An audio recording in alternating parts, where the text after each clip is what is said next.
Everybody, I hope कि आप सब बहुत अच्छे होंगे दोस्तों। आज हम और आप ड्राइव करने वाले हैं और देखने वाले हैं इस नए बनाए गए उदयपुर बाईपास का अपडेट।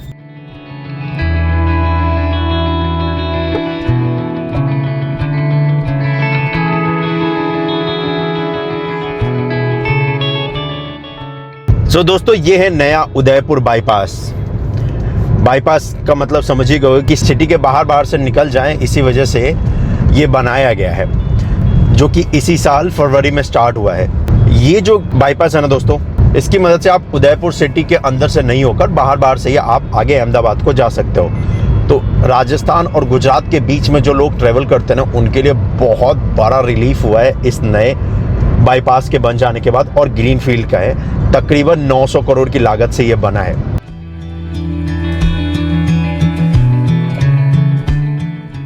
इसी साल फरवरी महीने में माननीय प्रधानमंत्री जी द्वारा इसका उद्घाटन किया गया।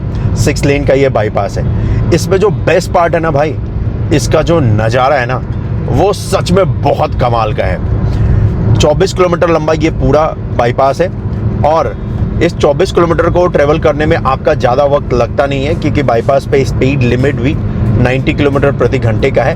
पहली बार इसका अपडेट दिखा रहा हूँ। वैसे ये बनकर तैयार हो चुका है, तो अब आप मान लो उदयपुर से अहमदाबाद ट्रेवल करते हो या फिर कोटा से अहमदाबाद ट्रेवल करते हो, तो उदयपुर सिटी के अंदर अगर नहीं जाना है तो फिर आप इस बाईपास का इस्तेमाल कर सकते हैं और इसकी मदद से फिर आप एक तरफ से दूसरी तरफ जा सकते हैं। यहाँ पर वैसे देखोगे तो ये एक ब्रिज भी बनाया है। अब बेसिकली ये ब्रिज, इस ब्रिज का 2 काम हो सकता है। एक एनिमल फ्लाईओवर भी हो जाएगा और दूसरा यहाँ पर जो लोग एक तरफ से दूसरी तरफ रहते हैं ना, उनके लिए भी फ़ायदेमंद हो जाएगा। 6 लेन का ये बाईपास जो है, इसका जो सबसे बेस्ट पॉइंट जो मुझे लगा है, ऑफकोर्स ये हेवी व्हीकल्स को उदयपुर सिटी में जाने से तो रोकता ही है, क्योंकि बाईपास के जरिए ये जो बड़े बड़े व्हीकल्स आप देख रहे हो, ये बाईपास के जरिए उदयपुर सिटी में ना जाकर बाहर से ही निकल जाते हैं। जो मुझे सबसे अच्छा लगता है इस बाईपास पे, वो ये है कि इसका जो सीनरी है ना, इसका जो व्यू है भाई, ड्राइव करते वक्त जो इस पर फीलिंग आती है ना, वो नेक्स्ट लेवल का है। वैसे मैं इस पर दूसरी बार ट्रैवल कर रहा हूँ। मैंने इसके ओपन होने से पहले भी ट्रैवल किया था एक बार जनवरी के महीने में, तब मैं उस वक्त पे अपडेट इसका नहीं दे पाया था। लेकिन आज अगर आप देखोगे, क्योंकि फाइनली ये ओपन हो चुका है, तो अब हम और आप इस पर जब ड्राइव करते हैं ना, सच में यार एक्सपीरियंस कमाल का।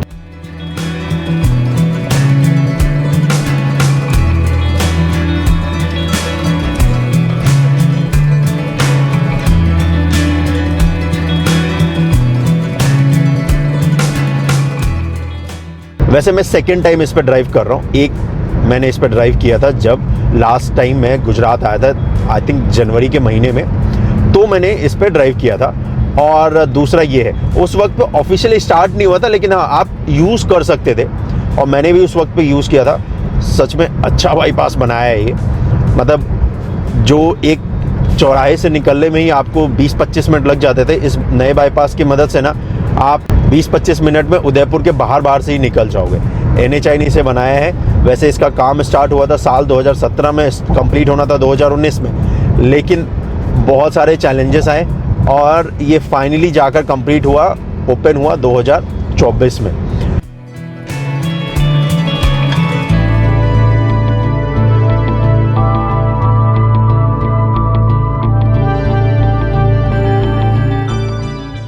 वैसे ज़्यादा बड़ा एलिमेंट नहीं था, सिर्फ 24 किलोमीटर का था, लेकिन हाँ इसमें यह है कि एलिवेटेड पार्ट का हिस्सा बहुत ज़्यादा है। एलिवेटेड मतलब फ्लाईओवर्स बहुत ज़्यादा है, ब्रिज बहुत ज़्यादा है। और तो और अगर आप देखोगे, क्योंकि पहाड़ों को काट करना इसे बनाया गया है, तो टाइम हमारी आपकी एक्सपेक्टेशन से ऑफकोर्स इस पर ज़्यादा लगा है, क्योंकि किलोमीटर अगर आप देखते हो तो उतना ज़्यादा है नहीं, लेकिन फिर भी इस पर जो अब नज़ारा दिखता है ना, और ख़ासकर बरसात के मौसम में, तो भाई साहब मज़ा ही आ जाता है सच में। ये देखो क्या दृश्य है यहाँ पर, ये ग्रीनरी चारों तरफ हमारे आपके, और उसके बीच से होता हुआ ये बाईपास। सच में ये बाईपास ना कमाल का है। वैसे ये बाईपास जाकर कनेक्ट हो जाता है NH48 पे ही, और आप कह सकते हो कि ये पार्ट ही है NH48 का, बस इसको एक नया रूप दे दिया गया है कि उदयपुर सिटी में आप ना जाए इस वजह से। और वैसे मैं आपको बताऊं, अगर NH48 जो है, जो कि दिल्ली से मुंबई तक जाता है, NH48 की मदद से अगर आप उदयपुर से अहमदाबाद जाएंगे ना, तो सबसे बेस्ट NH48 पे जो सीनरी मिलता है ना भाई, वो यहीं मिलता है, इसी रूट पे, उदयपुर से अहमदाबाद। मतलब पूरा NH-48 जो दिल्ली से मुंबई जाता है उसमें आप मेरे से पूछोगे ना तो सबसे बेस्ट मेरे को तो भाई यही लगता है सच में। वैसे ये उदयपुर बाईपास भी कुछ कम नहीं है, ये भी बवाल चीज़ है भाई। मतलब जो बनाया है ना NHAI ने, ये फीलिंग हो सकता है कि शब्दों में बयां करना भी उतना आसान है नहीं। और मैं बस प्रे कर रहा हूँ कि भाई बस बारिश हो जाए, मज़ा आ जाएगा।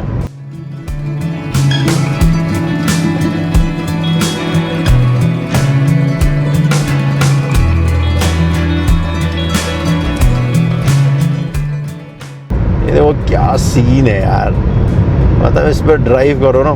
वैसे ये जो पूरा बाईपास है ना 6 लेन का जो है, ये बना है कंक्रीट का भाई, पूरा 100% कंक्रीट का बनाया है। और ये हिस्सा कंक्रीट का बनाना बनता भी था, क्योंकि अगर आप देखोगे तो सिर्फ इस पे हेवी व्हीकल्स जो है उसका मूवमेंट होता है। तो देखो ये बड़ी बड़ी जब गाड़ियाँ जाएंगी, अगर यहाँ पर ब्लैक टॉप का काम करते ना तो बारिश के वक्त वो ख़राब हो सकता था। तो इसी वजह से अगर आप देखोगे तो इस पे ज़्यादातर हिस्सों पे कंक्रीट का काम किया है, जिससे कि क्या है ना, कंक्रीट दो बनाने में एक्सपेंसिव होता है, इसी वजह से 900 करोड़ रुपए लगे हैं। और प्लस फ्लाईओवर्स भी बहुत सारे हैं इस पे, लेकिन इसका मेंटेनेंस सबसे कम होता है, बहुत ही कम।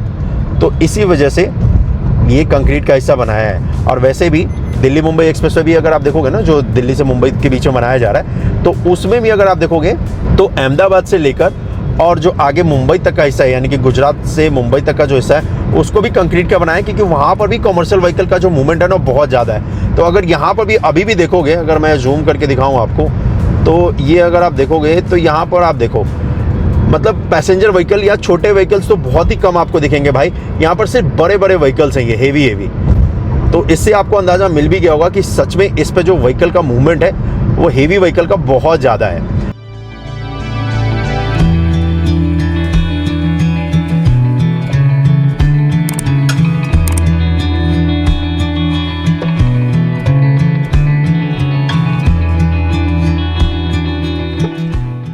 यहाँ पर देखोगे तो बहुत सारी जगहों पे एनिमल फ्लाईओवर्स बनाए गए हैं, मतलब उनके लिए भी फ्लाईओवर्स बना दिया है, ताकि एक तरफ से दूसरी तरफ जो एनिमल्स है वो भी जा सके इस पहाड़ के, और तो और इंसान भी उसका इस्तेमाल कर सकते हैं। रात के वक्त पे जानवर इस्तेमाल कर लेंगे, क्योंकि ये जो पूरा रेंज आप देख रहे हो ना, चारों तरफ इसके पहाड़ है भाई, और वो भी ऊंचे।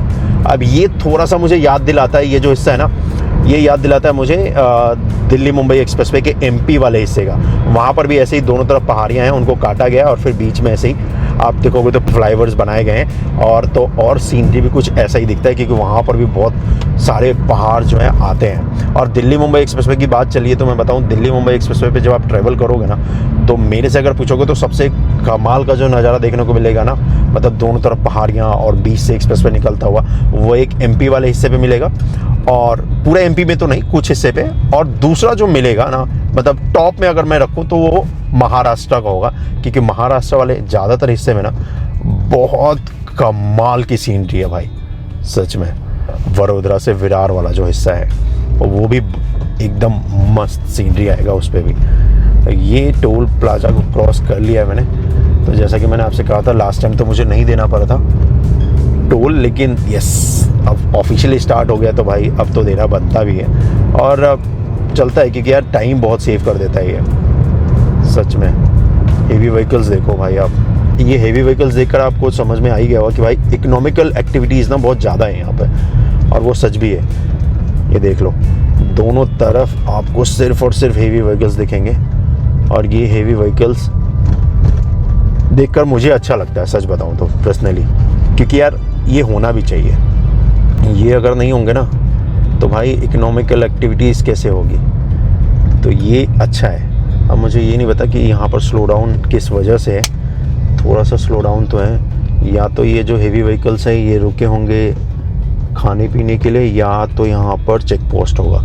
अभी थोड़ा सा आगे जाऊँगा तो पता चल ही जाएगा। ये देखो JCB की डिलीवरी होने जा रही है, ये देख रहा हूँ ब्रांड न्यू JCB है भाई एकदम।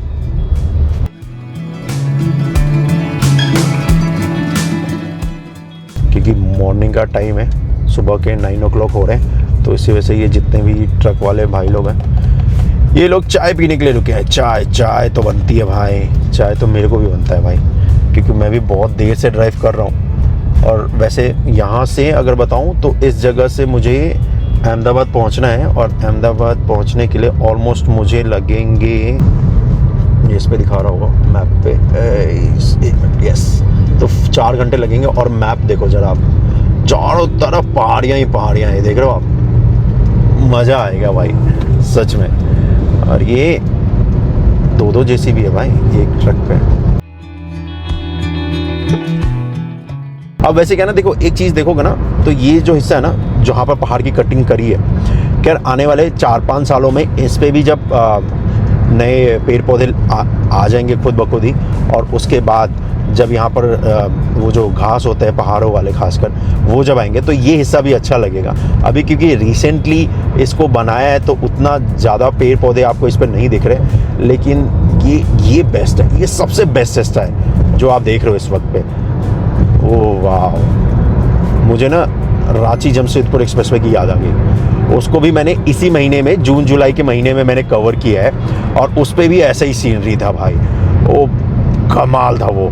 और ये भी कमाल है। मैंने अच्छा किया, सच बताओ, मैंने इस वीडियो को बनाने से पहले कम से कम 10-15 मिनट सोचा कि यार बनाऊं कि ना बनाऊं। ये कंस्ट्रक्शन तो हो चुका है, बनकर तैयार हो चुका है, लेकिन फिर भी ना मतलब आत्मा से आवाज़ आई कि भाई बना दे, क्योंकि इस पे जो फील है ना, इसको कैप्चर करना तो बनता है, वो ड्रोन की मदद से और कैमरे की मदद से, और वही इस वक्त पे मैं कर भी रहा हूँ। और ख़ास कर ये जुलाई के महीने में देखो, मानसून ऑलमोस्ट आ ही चुका है, और उस महीने में किसी भी हाईवे एक्सप्रेसवे को कवर करना भाई, उसका ना अलग ही एक्सपीरियंस होता है। मतलब साल में आपको ये मौका सिर्फ 1-2 महीने ही मिलता है, जहाँ पर एक्सप्रेसवे का जो एक्चुअल रूप होता है, या किसी हाईवे का जो एक्चुअल होता है ना खूबसूरती, वो यही 1-2 महीने के बीच में दिखता है। अदरवाइज़ तो विंटर में अलग होता है, हर सीज़न का अपना अपना अलग फीलिंग होता है, उसका देखने का जो नज़रिया वो अलग होता है। लेकिन मुझे खासकर ये बरसात वाला जो सीज़न है ना, वो बहुत ज़्यादा पसंद है, क्योंकि चारों तरफ हरियाली हरियाली,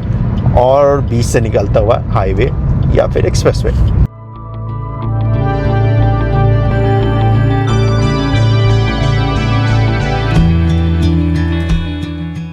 अब हम और आप चलेंगे दिल्ली मुंबई एक्सप्रेसवे के हिस्से पे भी।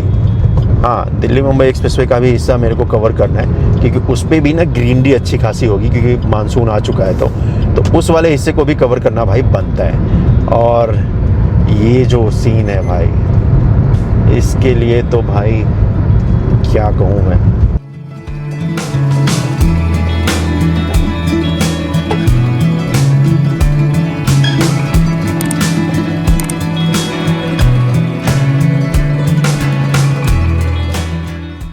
चलो इस जगह का जरा आपको ड्रोन शॉट भी दिखाता हूँ, क्योंकि ये कमाल का हिस्सा है।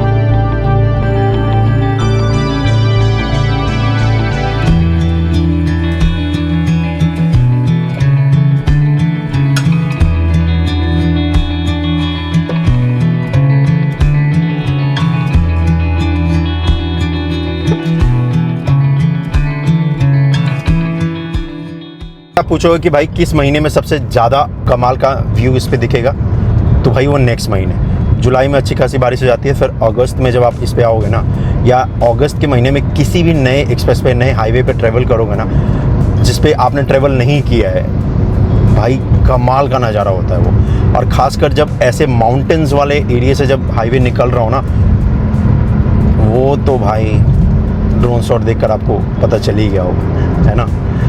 बहुत कमाल का है भाई ये दृश्य, मज़ा आ गया। बस बारिश हो जाए और मज़ा आ जाएगा। वैसे बादल तो लगे हुए देख रहे हो, काले घने बादल, इसका मतलब ये है कि यहाँ पर बारिश कुछ ही देर में हो ही जाएगी।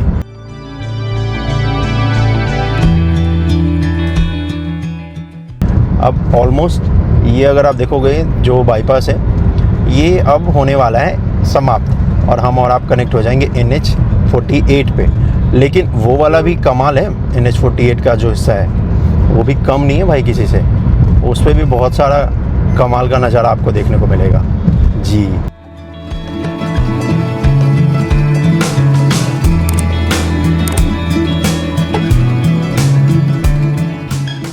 अब देखो यहाँ से लिखा है मुंबई 737, सूरत 480, अहमदाबाद 246। वहीं पे तो मुझे जाना है भाई। 246 किलोमीटर है अहमदाबाद, और अहमदाबाद ही जाएंगे और उसके बाद वहाँ पर ढेर सारे हमें और आपको काम जो देखने हैं। तो अगले कुछ दिनों तक मैं गुजरात में हूँ भाई, बहुत दिनों बाद आया, मतलब दिन नहीं महीने हो गए भाई। रुक जाओ भाई, वैसे सच बताऊँ, ये जो हेवी व्हीकल्स है ना, ये ट्रक वाले जो भाई लोग हैं, इनको बहुत फ़ायदा हुआ है इस बाईपास की मदद से। मतलब यार इनका बहुत सारा टाइम बच जाता है सच बताऊँ तो। अभी देखो तो लास्ट टाइम भी यहीं तक स्टार्ट था, अब यहाँ से मैं लेफ़्ट लूँगा और ये एंड हो चुका है, ये इसका एंड पार्ट है ये, ठीक है। अभी उदयपुर सिटी जाने के लिए अभी ये स्टार्ट नहीं हुआ है हिस्सा, ये राइट हैंड साइड में रखूँगा तो मैं उदयपुर सिटी को जा सकता हूँ यहाँ से। तो ये इसका एंड पार्ट है। अभी क्या है, आपने इसके स्टार्ट से स्टार्ट किया था और ये है इसका एंड, और अब हम और आप कनेक्ट हो जाएंगे NH48 पे वापस से। सिटी के बाहर से हम और आप आ चुके हैं भाई इस जगह पर, जो कि है NH48। तो उदयपुर सिटी को मुश्किल से आप 10 से 15 मिनट में क्रॉस कर जाओगे इस बाईपास की मदद से। सिटी के अंदर जाना है तो भाई फिर बाईपास का काई का इस्तेमाल करोगे, नहीं जाना है आगे जाना है तो भाई फिर बाईपास का इस्तेमाल आप बड़े आसानी से कर सकते हो।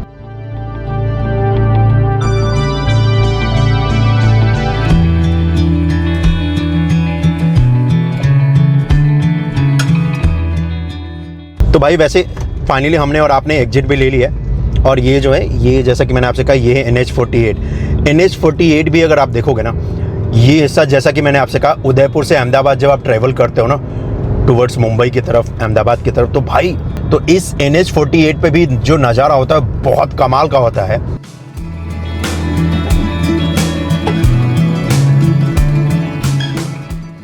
ना कमाल का नज़ारा। और ये इस हिस्से का ड्रोन शॉट लेना तो बनता था। वैसे ये NH48 तो बहुत पहले ही बन चुका है, लेकिन ये NH48 का दिल्ली से मुंबई के बीच में मुझे सबसे ज़्यादा पर्सनली अगर आप पूछोगे तो यही हिस्सा अच्छा लगता है, क्योंकि यहाँ पर ड्राइव करना, यहाँ पर जो नज़ारे आते हैं ये कमाल का। और इस हिस्से पे क्वालिटी भी अगर आप देखोगे तो अच्छी है। तो जहाँ जहाँ पे फ्लाईओवर्स है उस पे आपको स्ट्रीट लाइट की फैसिलिटी इस पे मिलती है, और नॉर्मल जहाँ पे हाईवे का पार्ट है ना वहाँ पर आपको स्ट्रीट लाइट की फैसिलिटी नहीं मिलती है। अगर देखो स्ट्रीट लाइट पूरे हिस्से पे ऐड ऑन करेंगे तो भाई फिर और ज़्यादा मेंटेनेंस का खर्चा आएगा, तो वो हमारे आपके टोल पे ही आएगा।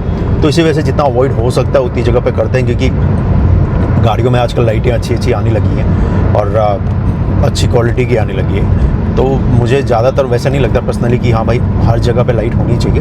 हाँ, लेकिन जहाँ पर रिक्वायरमेंट, क्योंकि फ्लाईओवर वाला जो हिस्सा होता है ना वहाँ पे आपकी स्पीड स्लो होती है, वो वहाँ पर दो तरफ की जो ट्रैफिक है वो मर्ज होता है, तो उन सब हिस्सों पे देना इंपॉर्टेंट है। जहाँ पर एग्जिट पॉइंट है, जहाँ पर एंट्री है, जहाँ पर सर्विस रोड बनता है वहाँ पर है, और उस हिस्से पर दिया भी है। और ये है NH48 का हिस्सा।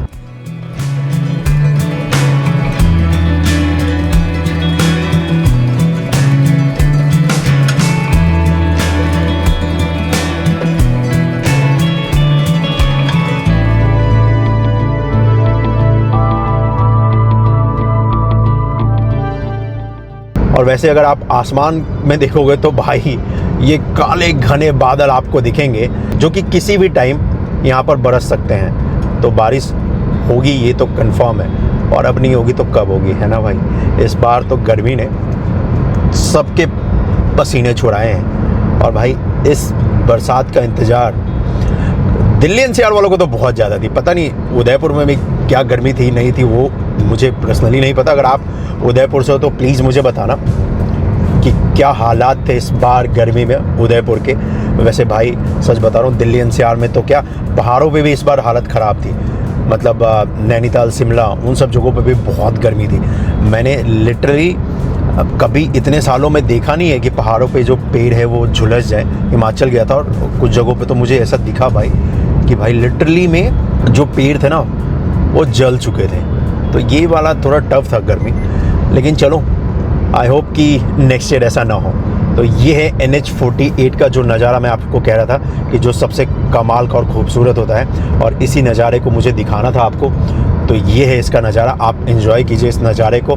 और मैं फ़िलहाल फटाफट ड्राइव करके अब अहमदाबाद को पहुंचता हूं, और उससे पहले मुझे ब्रेकफास्ट के लिए कहीं पर रुकना पड़ेगा, क्योंकि अगर आप देखोगे तो ऑलमोस्ट 9:38 हो चुका है। ये देखो, ये देख लो 9:38 हो चुका, और यहाँ से मुझे अहमदाबाद तकरीबन 3 घंटे 30 मिनट लगेंगे। तो उतना मुझे ड्राइव करना है, लेकिन उससे पहले ब्रेकफास्ट के लिए रुकना है। तो ऑलमोस्ट 1-2 बजे के आसपास मैं अहमदाबाद सिटी में एंटर कर जाऊंगा, तो वहाँ पर जाकर फिर लंच कर लूँगा। लेकिन अभी फ़िलहाल ब्रेकफास्ट के लिए ढूंढता हूँ कुछ। वैसे कुछ खास आइडिया तो है नहीं मुझे कि कहाँ पर मुझे वेट करना चाहिए या कहाँ पर मुझे रुकना चाहिए। आप में से अगर किसी को पता है ना, तो भाई मुझे कमेंट करके बता देना, ताकि नेक्स्ट टाइम, क्योंकि मैं आपको पता है मैं गुजरात से दिल्ली ज़्यादातर कार से ही ड्राइव करता हूँ, तो नेक्स्ट टाइम जब मैं इस रूट पे वापस आऊँ तो मैं उस ढाबे को या उस रेस्टोरेंट को ट्राई कर सकूँ। तो उदयपुर बाईपास रोड पे अगर कोई रिकमेंडेशन है तो भाई बता देना, या फिर NH48 के पास कोई रिकमेंडेशन है तो भी बता देना। अगली बार फिर मिलूँगा इस NH48 पे। आज के लिए तो बस इतना ही, मिलता हूँ मैं आपसे अगली वीडियो में। अपना ख्याल रखिएगा। जय हिंद। नहीं, एंड नहीं कर रहा हूँ, मतलब फास्ट फॉरवर्ड करके कुछ हिस्सा दिखा देता हूँ, क्योंकि अब थोड़ा सा ड्राइविंग पे फोकस करते हुए मैं ड्राइव करते हुए अपने अहमदाबाद वाले पहले स्टॉप पे पहुँचता हूँ। उसके बाद तो और सारे सिटीज़ विज़िट करने हैं मुझे, क्योंकि आपको दिखाना है ना कितना सारा काम हुआ है बुलेट ट्रेन पे, है ना भाई। तो चलो जल्दी मिलता हूँ अहमदाबाद में।